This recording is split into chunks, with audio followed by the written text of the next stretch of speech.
Hello everyone, আসসালামু আলাইকুম। Welcome to my channel. আজকে দুইটা খুবই মজার রেসিপি বানিয়ে দেখাবো, তাও আবার একই সব ইনগ্রেডিয়েন্টস দিয়ে। রেসিপি দুটি দেখতে হলে রেসিপিটি না টেনে দেখতে হবে। তো শুরু করছি আজকের রেসিপিটি। তার আগে বলে নেই, আজকের রেসিপি দুটির নাম হচ্ছে বিফ বান রেসিপি, যেটা আমি চুলায় করে দেখাবো। আরেকটা হচ্ছে মিনি পিৎজা, সেটা আমি ইলেকট্রিক ওভেনে দেখাবো। আর দুটো রেসিপির ইনগ্রেডিয়েন্টসগুলো কিন্তু সেম থাকবে। তো দেখতে থাকুন আজকের ভিডিওটি। তো শুরু করছি ভিডিওটি।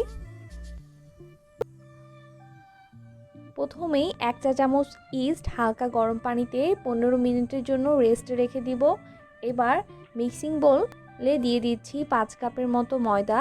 এবার দিচ্ছি 2 চা চামচ চিনি, আর দিচ্ছি 3 চা চামচের মতো গুঁড়া দুধ, দিচ্ছি হাফ চা চামচের মতো লবণ। এবার হ্যান্ড উইক্স দিয়ে সব শুকনো উপকরণগুলোকে মিশিয়ে নিচ্ছি। মিশানোর শেষে দিয়ে দিচ্ছি 3 টেবিল চামচের মতো তেল, আর খুব ভালো মতো মিশিয়ে নিচ্ছি। এবার দিচ্ছি ইস্টে গুলানো পানিগুলো খুব ভালো মতো ময়দার সাথে মিশিয়ে নিচ্ছি, আর পানি দিচ্ছি 2 কাপের মতো।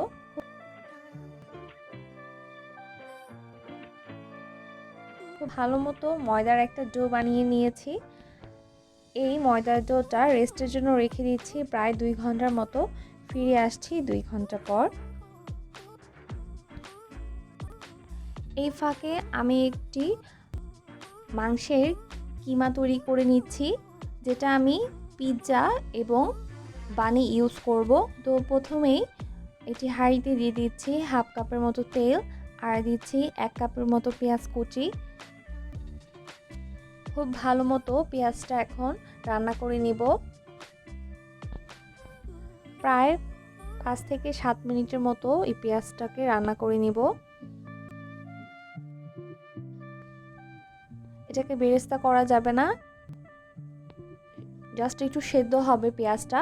ঠিক সেরকম পর্যায়ে এখন আমি অ্যাড করব কিমা করে নেওয়া গরুর মাংস। এখানে প্রায় 300 গ্রামের মতো গরুর মাংসের কিমা আছে।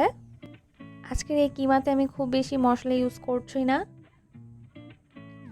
তাই এখানে দিয়ে দিচ্ছি হাফ চা চামচ করে আদা রসুন বাটা,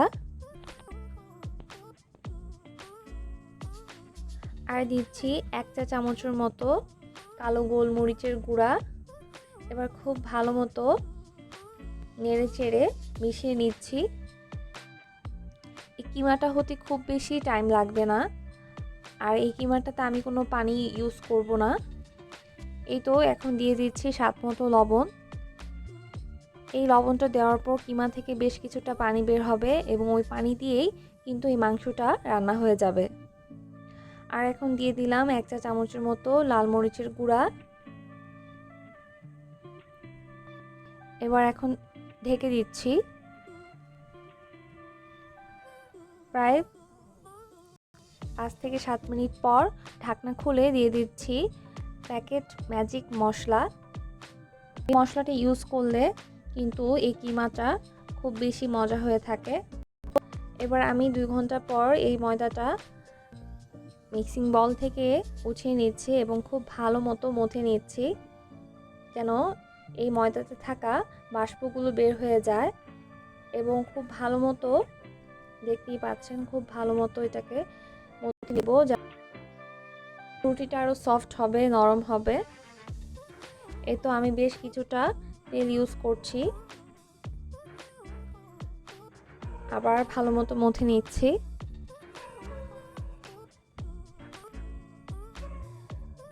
এই তো প্রায় 10 থেকে 15 মিনিটের মতো আমি ঠিক এইভাবে মথে নিলাম।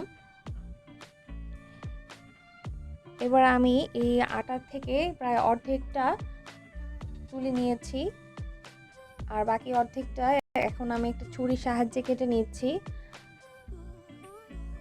আমি যেহেতু বলেছি যে একই ডো দিয়ে আমি দুইটা রেসিপি বানিয়ে দেখাবো, একই সব ইনগ্রেডিয়েন্টস দিয়ে, তো এখন যে এটা আমি কেটে নিলাম যে আটাটা, সেটা দিয়ে আমি এখন পিৎজা বানিয়ে দেখাবো।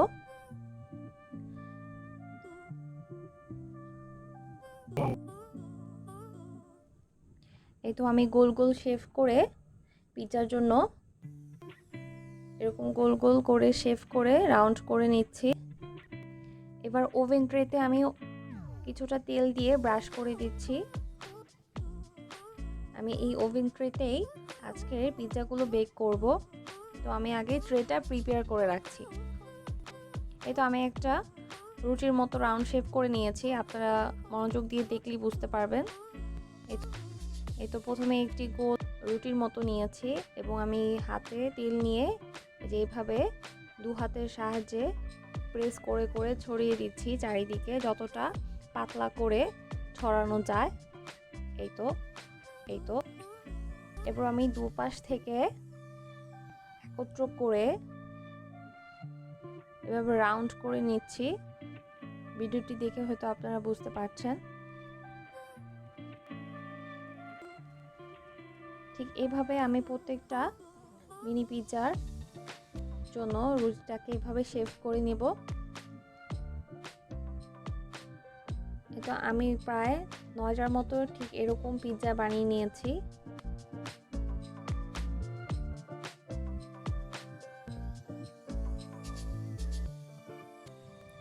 এবার ওভেন ট্রেতে আমি সব রুটিগুলো দিয়ে দিয়েছি, ঠিক একইভাবে বানিয়ে নিয়েছিলাম সেগুলো দিয়ে নেওয়া হয়ে গিয়েছে।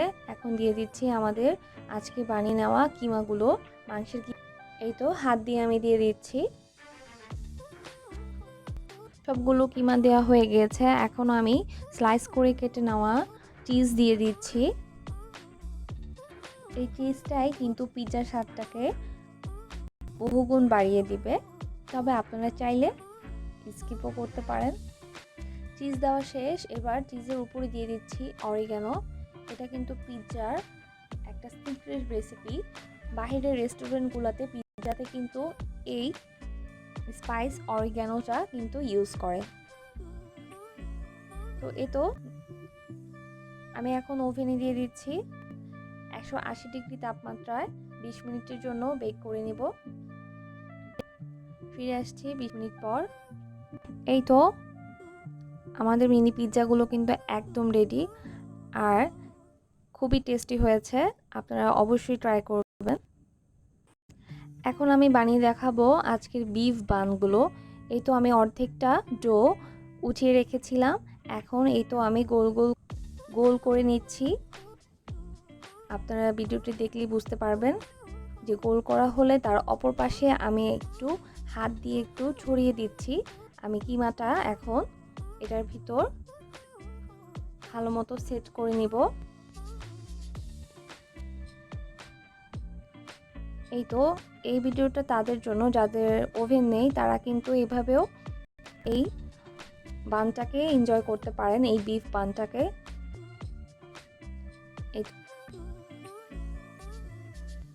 ঠিক প্রত্যেকটা বান আমি এইভাবে বানিয়ে নিব।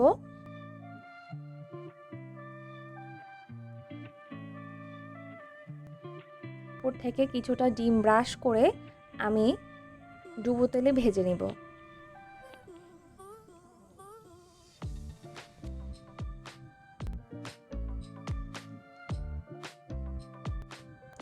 এই তো ডুবো তেলে আমি 10 থেকে 12 মিনিটের জন্য এই বানগুলোকে গোল্ডেন ব্রাউন করে ভেজে নিচ্ছি।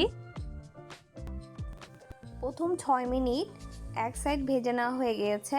এখন আলতো হাতে বানগুলো উল্টিয়ে দিচ্ছি এবং অপর পাশটিও আমি 5 থেকে 6 মিনিটের মতো ভেজে নিব। খুব সুন্দর একটা কালার আসা পর্যন্ত ভেজে নিচ্ছি। এই তো হয়ে গেল খুব সহজে বিফ বান রেসিপি। আশা করছি আমার আজকের রেসিপিটা আপনাদের কাছে ভালো লেগেছে।